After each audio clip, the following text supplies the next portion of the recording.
একটা ভিডিও করা, সেই ভিডিওটাকে এডিট করে সবার সামনে তুলে ধরা, আসলে এটা শুধু একটা যে ভিডিও করে, যে ব্লগ করে সেই বুঝবে যে এটার কতখানি কাজ করতে হয়। আসসালামু আলাইকুম ভাইয়া ও আপুরা, কাছের এবং দূরের, দেশ এবং দেশের বাইরে যে যেখান থেকে বসে আমার এই ভিডিওটা দেখছেন, আশা করি সবাই অনেক বেশি ভালো আছেন, সুস্থ আছেন, ইমানের সহিত আছেন।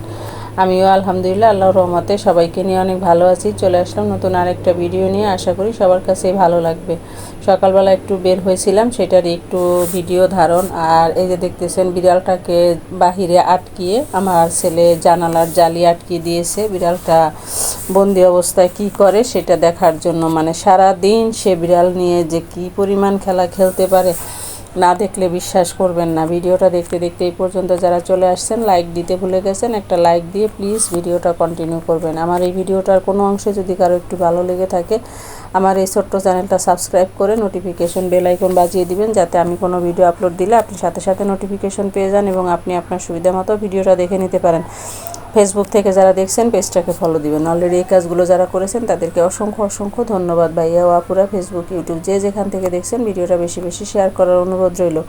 এখানে আমি নিয়েছি 2টা মাছের মাথা, রুই মাছের মাথা আর লেজ, ভালো করে ধুয়ে পরিষ্কার করে হলুদ লবণ মাখিয়ে নিয়েছি। এখন ভেজে নিচ্ছি। আজকে আমি রান্না করব এটা দিয়ে, মুগ ডাল দিয়ে মুড়ি ঘন্ট যেটাকে বলে। আসলে এক একজনের রান্না এক এক রকম। আমার যে আপুরা আছে, আমি আপুদের রান্না দেখি, তাদের রান্না অনেক সুন্দর, অনেক সুন্দর করে রান্না করে। আমি ওরকম সুন্দর পারি না, আমি যেটুকুন পারি সেটাই আমি তোমাদের সাথে শেয়ার করার চেষ্টা করি, শেয়ার করি। আসলে কাউকে রান্না শেখানো বা উদ্দেশ্য না আমার, আমি যেটা করি সেটাই দেখানোর চেষ্টা করি। তো এখানে লেজও আছে 2টা মাছের, আমি এগুলোকে একত্রে ভেজে নিতেছি। আর অন্যদিকে আমি চুলায় দিয়ে দিয়েছি একটা পাতিল, সেটার মধ্যে দিয়ে দিলাম একটু দারচিনি, এলাচি আর তেজপাতা। এগুলোকে এখন একটু হালকা ভেজে নিব।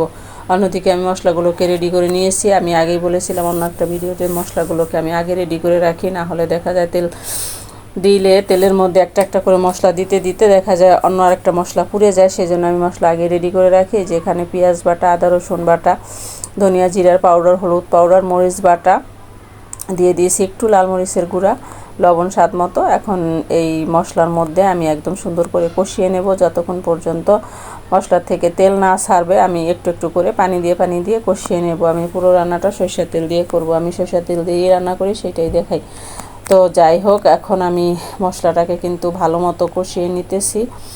আর অত মানে বললাম, আগেই বলেছি যে একটা ভিডিও করে ভিডিওটা এডিট করে ভয়েস দিয়ে সবার সামনে তুলে ধরা, এটা শুধু একমাত্র যে ব্লগ করে যারা, তারাই বুঝবে যে আসলে ভিডিওটার পিছনে কতটা খাটনি হয়। সেই খাটনির পরে যদি আশানুরূপ ভিউ না পাওয়া যায়, তাহলে মনটা খুবই খারাপ লাগে। এখানে আমি মুগ ডালকে আগে সিদ্ধ করে নিয়েছি, মানে 80-90 ভাগ সিদ্ধ করে নিয়েছি, ফুল সিদ্ধ করি নাই।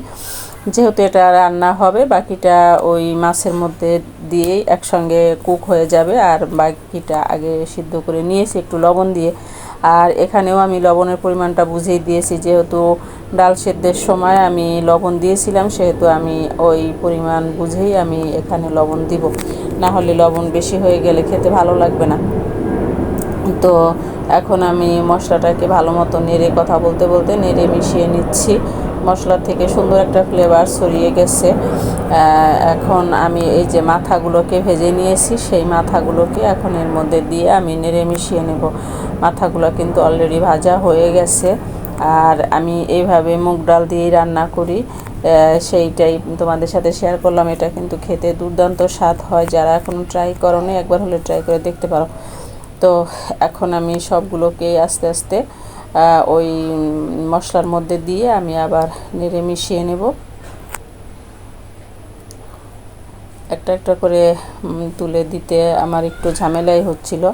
আর লেজগুলো আমি পরে দেব। লেজগুলো যেহেতু বেছে দিতে হবে, লেজের অংশে বেশি কাটা থাকে, ধারালো কাটা, ওগুলা বেছে না দিলে কিন্তু অনেক সমস্যা হয়। সেই জন্য আমি ওই লেজের অংশের কাটাগুলো পরে একটু ঠান্ডা হইলে বেছে তারপরে আমি এর মধ্যে দিয়ে থাকি। এখন আমি সেদ্ধ করে রাখা ডালগুলোকেও এর মধ্যে দিয়ে আমি পানি দিয়ে দেব, যতটুকু পরিমাণ পানি দরকার দিয়ে দিয়েছি। ডাল দিয়েও দিয়েছি, পানি দিয়ে দিয়েছি। এখন মিডিয়াম হিটে আস্তে আস্তে রান্না করে নেব। এটা একদম মানে বেশি ঘনও থাকবে না, আবার অনেকটা পাতলাও থাকবে না, একটু মাখা মাখা টাইপ থাকবে। তো যাই হোক, আমি এখন চুলার আগুনটা কমিয়ে দিয়ে কিছুক্ষণ নেড়ে চেড়ে আমি রান্না করে নিচ্ছি। এই যে এই পর্যায়ে আসছে, এখন আমি ডালটাকে বাগার দিয়ে নেব। তো ডাল বাগার দেওয়ার জন্য অন্য চুলায় আমি ফ্রাই প্যানে পেঁয়াজ আর রসুন কেটে নিয়েছি।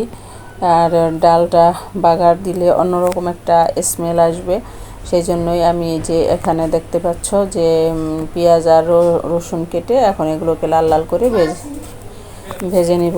নামানোর আগে আমি জিরা ফোড়ন বাটা দিয়ে আমি নামিয়ে নেব। আমার চ্যানেলে মাংসে দেওয়া জিরা ফোড়নের একটা ভিডিও দেওয়া আছে, সেটা ইউটিউব চ্যানেলেও আছে, ফেসবুক আইডিতেও দেওয়া আছে, তোমরা চাইলে ভিজিট করে নিতে পারো। এই মশলাটা গরুর মাংস, মুরগির মাংস এবং এই যেরকম মাছের মুড়ি ঘন্ট রান্না, ডিম রান্না করাতে দিলে অসম্ভব একটা সুন্দর সেন্ট আসে, যার কারণে আমি এটা মাঝে মাঝেই অনেকখানি করে রাখি, কারণ এগুলো বারে বারে একটু একটু করে রাখা ঝামেলা। সেহেতু একবারে বেশ খানিকটা করে রাখলে আর ঝামেলা হয় না। রান্নার সময় শুধু ডিপ ফ্রিজ থেকে নামিয়ে কিছুক্ষণ আগে নামিয়ে রেখে দিয়ে দিলেই হয়ে যায়, আর অত ঝামেলা করতে হয় না। তো যাই হোক, এখন এটাকে লাল লাল করে ভেজে নিয়েছি। এখন আমি দিয়ে দেব ডালের মধ্যে, দিয়ে জিরা ফোড়ন বাটাটাকেও দিয়ে দেব, দিয়ে আমি নামিয়ে নেব। আমি দেখাচ্ছি তোমাদেরকে, এটা একদম লাল করে পুড়ে ফেলা যাবে না, জাস্ট একটা লাল লাল কালার আসলেই দিয়ে দেব। এটা অতটা মানে পুড়ে ফেলানো যাবে না, তাহলে কিন্তু গন্ধ আসবে। এই যে হয়ে গেছে, আমি এখন এটাকে দিয়ে জিরা ফোড়ন দিয়ে আরও কিছুক্ষণ চুলার ঢাকনা আটকিয়ে এই যে জিরা ফোড়নটা দিয়ে দিলাম।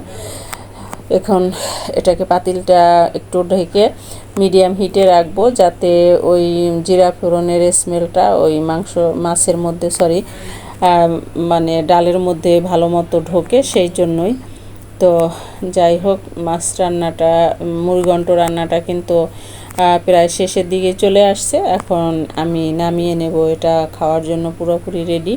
আমি তোমাদেরকে স্বাদ করে দেখাচ্ছি, যারা এখনও এইভাবে ট্রাই করোনি তারা অবশ্যই একবার হলেও ট্রাই করে দেখবা এইভাবে রান্না করলে কতটা টেস্ট হয়। আর এটা গরম গরম ভাত, রুটি, পরোটার সাথে কিন্তু দারুণ লাগে। তো এই যে এটা এরকম হয়েছে, ঠান্ডা হলে আরও ঘন হয়ে যাবে। এখনও যেহেতু গরম গরম আছে, সেহেতু এইরকমের একটা লুক আসছে। ঠান্ডা হওয়ার পরে তো আর দেখাতে পারবো না, সেজন্য এই যে এখনই দেখিয়ে দিলাম। ফিরে আসবো নতুন কোনো ভিডিও নিয়ে। আমার এই ভিডিওটা কেমন হয়েছে অবশ্যই ছোট্ট একটা কমেন্ট করে মূল্যবান মতামত জানিয়ে দেবে। আল্লাহ হাফেজ।